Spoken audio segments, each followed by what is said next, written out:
Hello, everybody, and I hope you're having a blessed day. And I haven't done a video in some time, and part of it is because I feel like this is what's hit us in this country, and even my garden this year. I have no garden. I got nothing from it. I had horrifying winds that came through and just ripped and tore it and shredded it, and then the hail come in 3 days later and just finished it off, and I had nothing left. And so, like I said, now this is year number 5 that hail has destroyed my garden. And it brought me to the thought of what would I do if I had to depend on that. And like I said many times, if you have your garden and that's all you got to depend on, you may starve. And I mean that literally. I know I would. There's no way that I can grow a garden here that would sustain my family. It just wouldn't. And so, I've had a lot of thoughts over the last week, or weeks, I should say.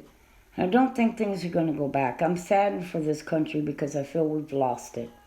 And I do not think we're going to get it back. And I feel saddened over that.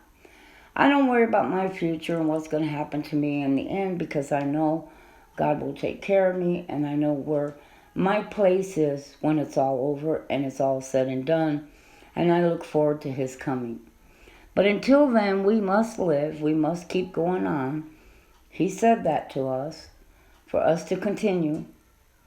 And all I can say is I hope that people out there are ready to see Him, because He could come at any time. We have no promise or hope that we have for tomorrow, and it could happen to us at any moment or any time. But until then, we must continue with our life and our daily activities and living. We just do.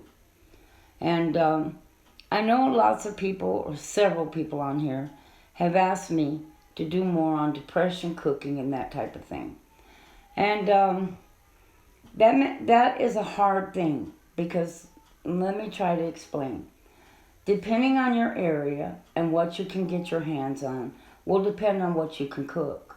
I mean, my son, he went into a Walmart and called me and told me that there was absolutely, positively no meat in that store at all. And I said to him, "Oh, why didn't you send me a picture? I would have loved to show the people that." And he goes, "I didn't think about it until I walked out." And he said, "And I just called you, and I'm not going to go back in the store just to do that." Because he has in the past taken pictures for me at different Walmarts throughout the country. He went into an Aldi's to get me just a couple of canned goods. And he called me and told me that they have the signs there that it's limited to 4. You could not take more than 4 cans. I talked to my mother, and she says they're doing that at her local Walmart. But she said not only that, she said there's no shoes there and no clothes there, that it is almost completely empty. She said she doesn't know what's going on, if they can't get the clothes and stuff. And she said, but they're pretty much almost completely out. And so you hear a lot of different stories from different people. Some areas seem to be fine. There seem to be no problems at all. And other areas there are. And so when it comes to what will we do, because there is talk of famine. There's talk of, I heard this on the news the other day. The meteorite is going to hit around November 2nd. I don't know if it's true or not. I really don't. And so they said they didn't know where. They said it wasn't going to be that big. They didn't think there would be that much damage, I guess, unless it hit your house. You know what I'm saying? They didn't seem to know where it's going to land.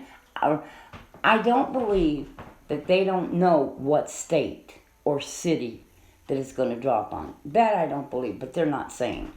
But anyhow, what would we do? There's talk of famine, like I said, at the end of the year or the beginning of next year. So how would we cook? It all depends on what you can get. There were lots of things that were invented for different reasons. I don't like dumplings made from canned biscuits. But there is people that have been so broke when they look in the refrigerator or the freezer and all they have is a chicken, and they say, what am I going to do? Because literally all they have is a chicken and maybe 50 cents in their pocket. And so Voila, canned biscuits. See, this is how things get created. It's not just out of laziness. It's also out of the fact that you don't have no money. I do not like canned dumplings made from canned biscuits. I do not like them. But if I was so broke and I didn't have anything else and I could get my hands on a can of biscuits, then I guess that's what I would make if that's all I had. Because see, I've been that broke. I've been so broke that all I had was some rabbit. That's it. I used to raise rabbits. Now when it comes to wild rabbits, my grandmother always used to say she never hunted rabbit in the summer because they're too wormy. All rabbits were killed in the winter, and it was not jackrabbits. It's the little does, and they don't kill jackrabbits, and they don't kill them in the summer because of the worms. So you see, my grandmother used to, during the Depression, she shot squirrel. Well, she still does. Well, not anymore because she's passed away, but she did all of her life. I remember eating squirrel as a kid. She tried it like chicken. See, a lot of us don't know how to do those sort of things, though. We don't know anything about shooting a squirrel, gutting it, and cooking it. They did. There's a lot of things that they know that we don't know. We don't even know how to do it. Now, like rabbit, okay? You could eat it when you cook it in the summer, and when you go to open it up. If you've never had rabbit before, and you open up a rabbit and you see all these worms, it's going to freak you out.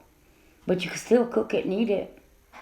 But some people, maybe they wouldn't know that. And they're sitting there saying to themselves, oh, I can't eat this, or, whatever. But my grandmother didn't hunt them in the summer. She hunted them in the winter. There's just some things they did without in the summertime. She hunted squirrel instead and ate squirrel. Raccoon. Oh, I don't like raccoon. Although this guy on here has got a channel who hunts it all the time and claims that the reason I didn't like it was probably the person who cooked it. They have a little vein in the leg or something that needs to be removed before you cook it. And I've never heard of that, so maybe he's right. But you see, Depression cooking has a lot to do with what you're going to have on hand or what you can get. Cheap and expensive meals. We've all had that. Most of us have gone through a time in our life when we had hardly any money and hardly any groceries, and we were trying to figure out what we were going to eat and what we were going to do on a few bucks in a week. We've all done it. Think back. What did you do? I mean, I've had to eat beans for several weeks at a time, nothing but pure beans. I served them with hot dogs in them. I've served them like a soup. I've made burritos out of them. I've made tacos out of them. Potatoes the same way. Potato soup. I've made taco potatoes. I even have a recipe for taco potatoes. I've made fried potato patties. I've even had fried potato sandwiches. You make a patty, you put it on a bun, and you eat it. So we all have some sort of type of Depression cooking. We all have. We just have to rack our brains. And when it comes to cooking, it will depend on what you can get your hands on. And that's why it is so difficult to try to talk about what can you do during a Depression and how would you eat or what recipes. Because there is no recipe that you can run to and, that you can pull out this Depression. It has to do with what you can get your hands on. Like there's a wonderful sandwich that I would make from rabbit, where you just cook the rabbit in a slow cooker, chop it up real fine, mix it up with some cream cheese, put mayonnaise on it, on the bread, and it makes a wonderful sandwich. But what if you couldn't get your hands on the cream cheese? Then what? So it all depends. And I will discuss more things that we can do or you can do if things get really, really bad. Well, God bless, and nice talking to all you guys, and have a blessed day.